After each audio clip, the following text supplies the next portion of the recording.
Olá, eu sou Murilo Bortolozzi, sou o diretor do Instituto Coral por Amor.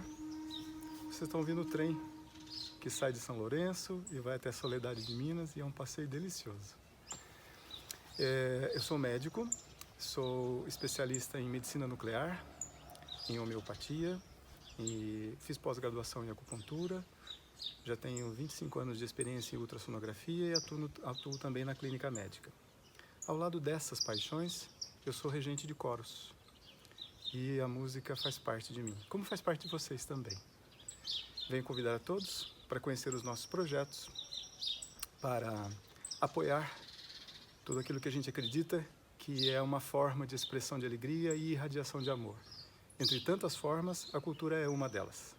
Então conheça os nossos projetos, conheça o projeto Panteão de Minas. Nós recentemente adquirimos um terreno, o Instituto Coral por Amor adquiriu um terreno de 5 hectares para a construção de um complexo que será um ponto turístico, um teatro nos moldes do Panteão de Roma, para que seja um local de visitação, um local de exibição de concertos, de óperas, de eventos científicos, culturais, fomentando todo tipo de desenvolvimento que nós como humanidade podemos requerer. E é um projeto que vai ficar entregue, isto fica para todos nós, não é um projeto particular, não há nenhum lucro nisso. Nós somos todos voluntários aqui do Instituto Coral por Amor e temos essa ideia que já está sedimentada, temos essa ideia já em fase de desenvolvimento e precisamos contar com o apoio de todos. Isso ficará, obviamente, muito mais acessível para as próximas gerações. Nós vamos usufruir um pouco disso porque vamos aproveitar de tudo que aquilo pode nos trazer como cultura. Muito bem, bem-vindos à segunda palestra sobre glândula pineal e nós vamos entender um pouco a importância de estudar a glândula pineal. Como é que ela age em nós, às vezes gerando interferências até mesmo no nosso comportamento, sem que a gente se dê conta disso no dia a dia. Então a glândula pineal, ela pode ser classificada em 2 grandes grupos. Uma glândula pineal que tenha muitos cristais de hidroxiapatita, uma glândula pineal que tenha poucos cristais ou nenhum cristal de hidroxiapatita.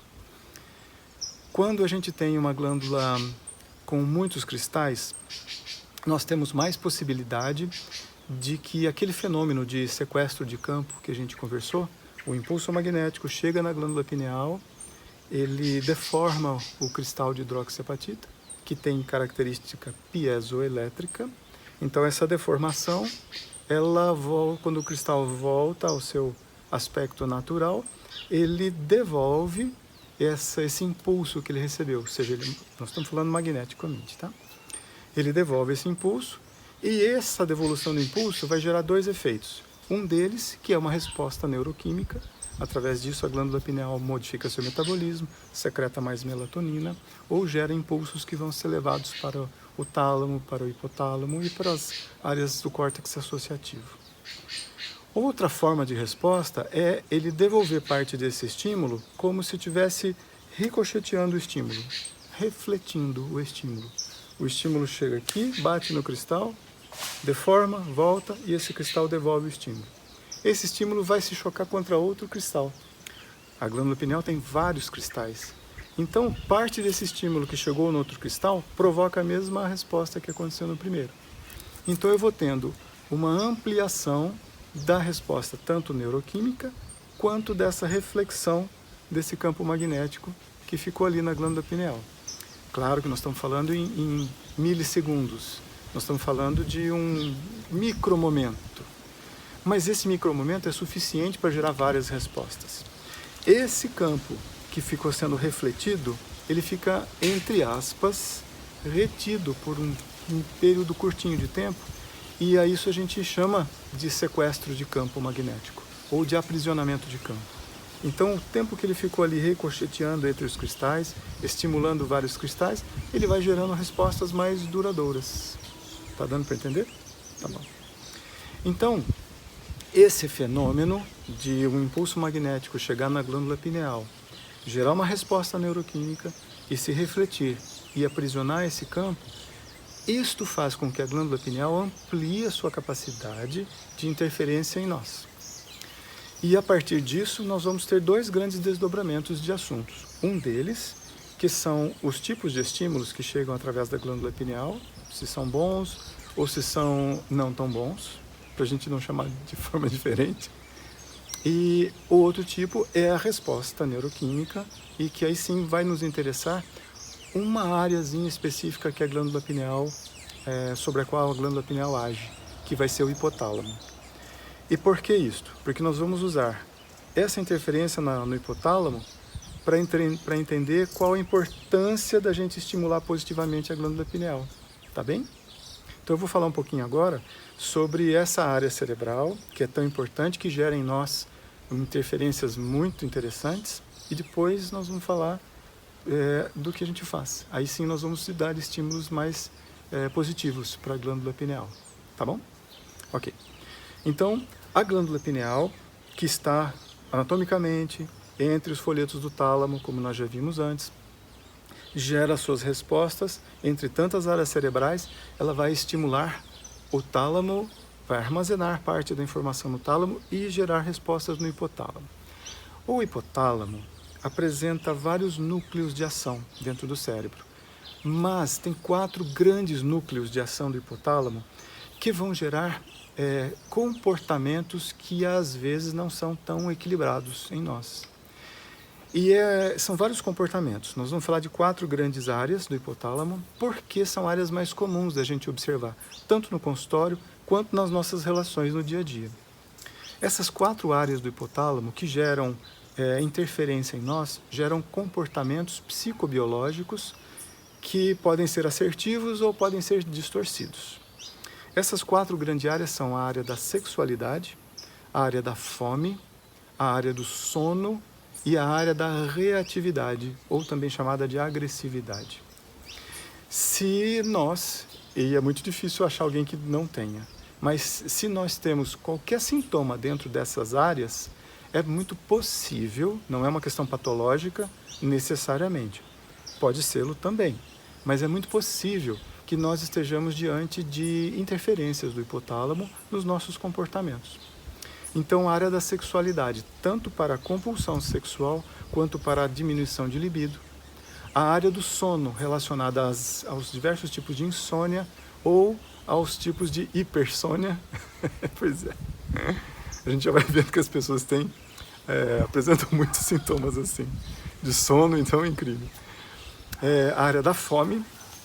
Então, as pessoas que têm compulsão alimentar, e a gente começa a entender um pouquinho, porque às vezes tem gente que tem compulsão alimentar à noite, quando a glândula pineal devia estar liberando mais melatonina e a pessoa estar em recolhimento, e a pessoa está buscando comida. Tá? Ou às vezes os estados anorécticos, os estados de anorexia nas suas mais variadas formas. Esse é o terceiro grande núcleo, e o núcleo da reatividade.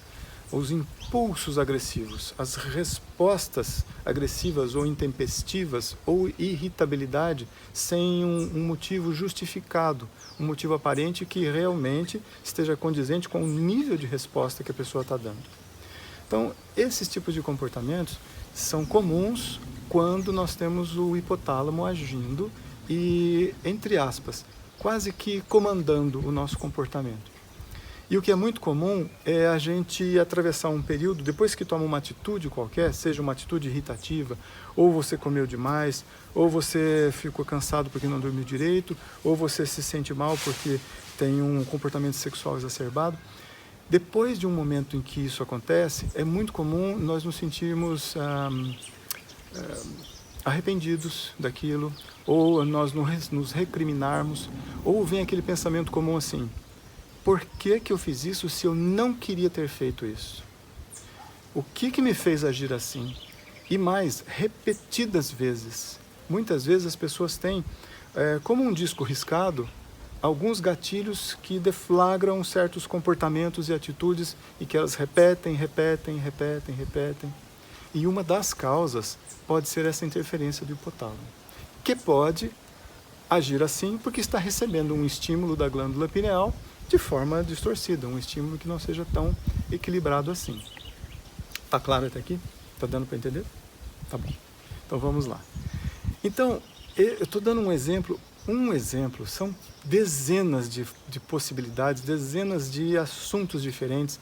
A glândula pineal é um universo de assuntos riquíssimo. Estou tentando condensar isto em poucos minutos e trazendo apenas uma possibilidade, para a gente entender a importância dela.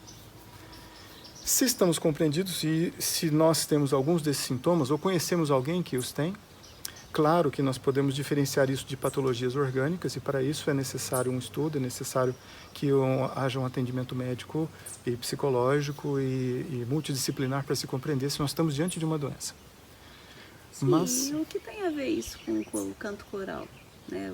Qual é a ligação da pineal, do hipotálamo com o canto coral? Nós vamos falar isso na terceira palestra. Nós vamos ver o que o canto coral faz para nos ajudar a diminuir esses sintomas, diminuir a forma como nós nos colocamos diante de nós mesmos e do outro quando nós temos esse tipo de comportamento e facilitar que matrizes mentais saudáveis e equilibradas venham a ocupar um espaço de uma matriz distorcida, de um pensamento repetitivo, intrusivo, obsessivo ou eventualmente de memórias traumáticas que dificultem a nossa trajetória aqui nessa evolução infinita.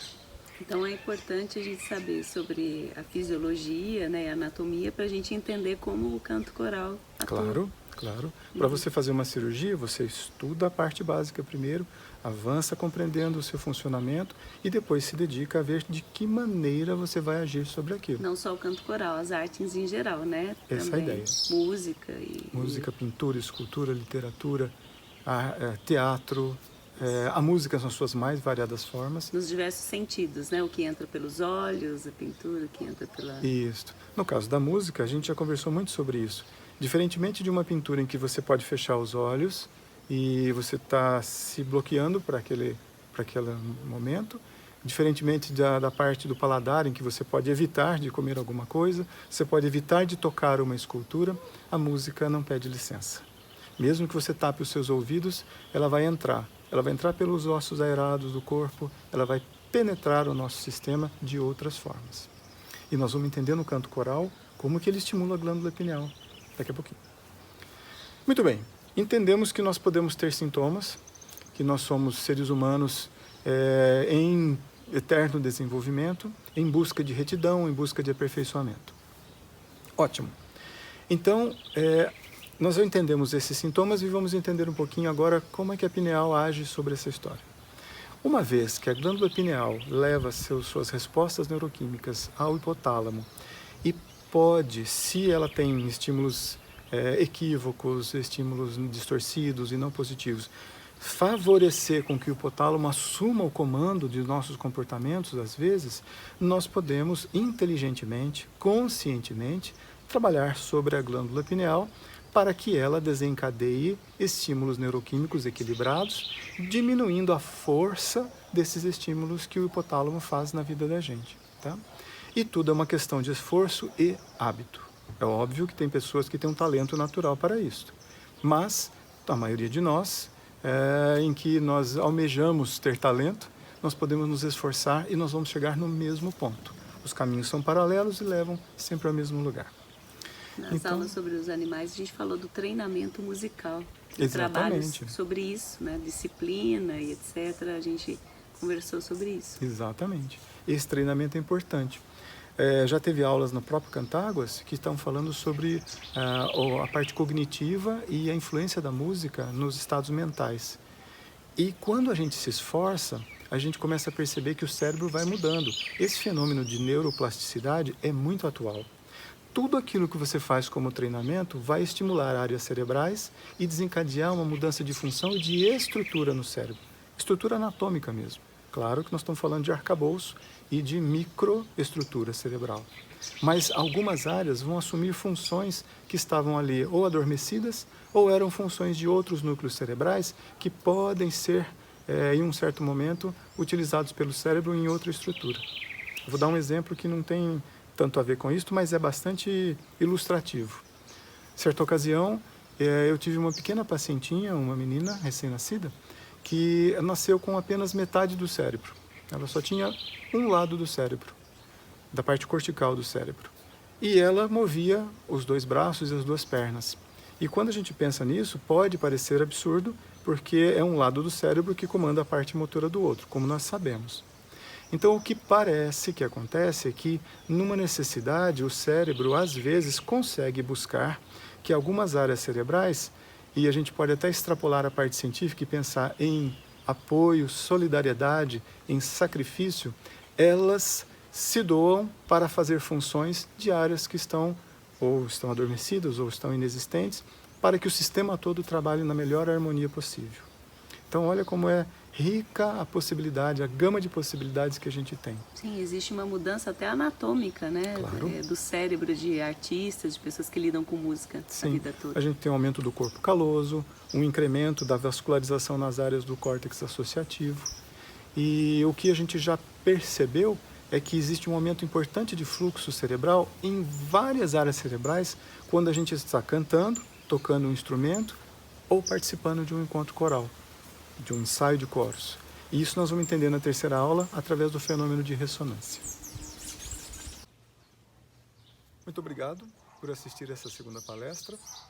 Fico muito agradecido pela presença de vocês aqui no Cantáguas e nos vemos daqui a pouco na terceira palestra sobre glândula pineal.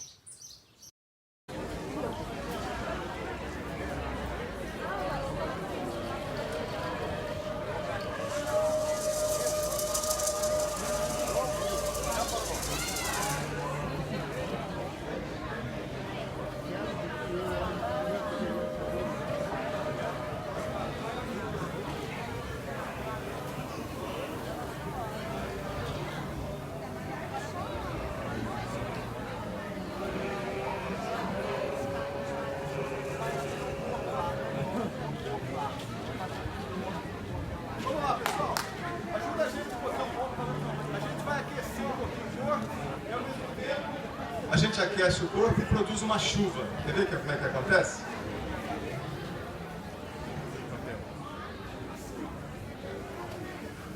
Vamos, todo mundo assim, ó. Esfregando as mãos. Esfregando as mãos.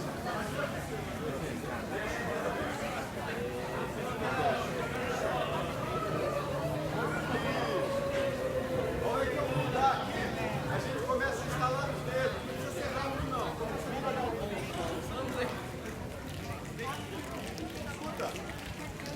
Imagina que são pingos de chuva começando a cair. Só que eles começam a cair mais rápido. E cada vez mais rápido. E mais rápido. E agora começam a cair gotas maiores. E a gente vai batendo na terra.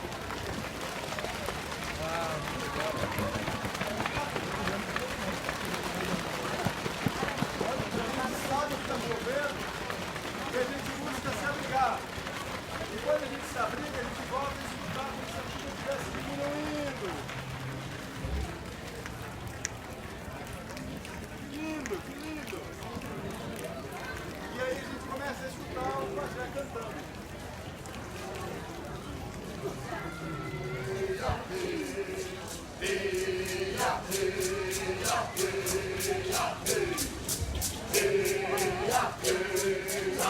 Yeah.